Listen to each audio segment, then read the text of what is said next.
Служил солдат от дома вдалеке, служил солдат от дома вдалеке, а дом давно стоит пустой, и двор давно порос травой, и лишь рябина в родимой стороне все тянет ветви к солдату по весне.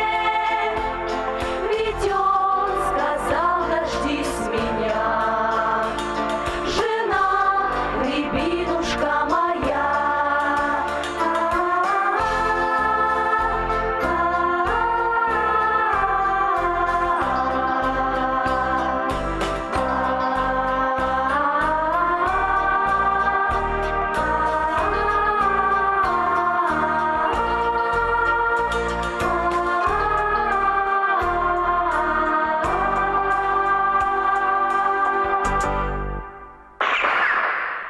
Да вот в бою нашла солдата смерть, в лихом бою его скосила